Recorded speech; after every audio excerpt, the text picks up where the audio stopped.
Brexit is saving lives. Boris praised as EU unity crumbles with vaccine plan in chaos.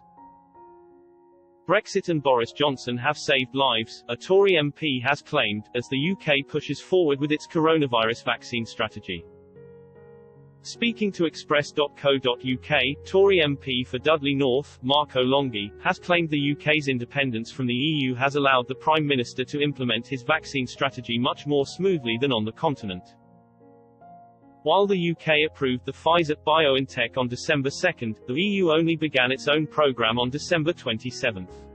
Since then, the bloc has not only been accused of being too slow to approve the Pfizer drug but also for its poor implementation strategy.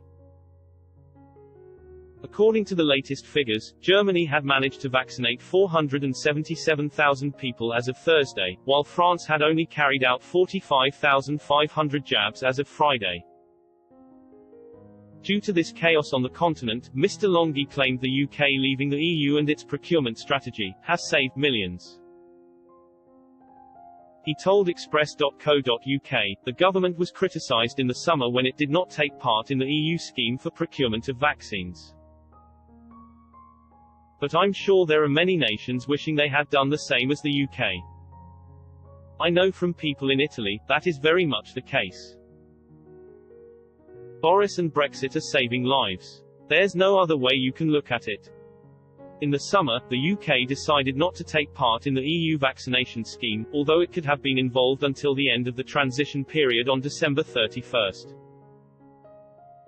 The government did so in order to take lead in its negotiations where it could set prices, volumes and delivery dates. Away from the scheme, the UK became the first country to approve the Pfizer-BioNTech vaccine, weeks before the EU.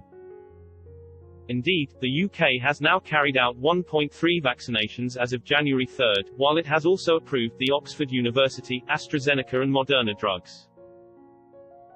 On the continent, the EU Commission has led the purchasing and distribution of the drug. Problems with vaccination programs have, however, been reported in Belgium, Sweden, the Czech Republic and the Netherlands. Hungary's Prime Minister, Viktor Orban, stated the UK is leading the way and expressed his concern for the EU's vaccination policy. He said, the British, instead of letting Brussels do it, negotiated for themselves and are in a much better position now. I don't think we have to wait for the vaccine. As part of the union we agreed that we'd wait, but the process is going so slowly that I think it's to get act and get the vaccine ourselves. Such were the issues with supply chains across the bloc. Netherlands only began its vaccination program on January 6 to 10 days after fellow member states.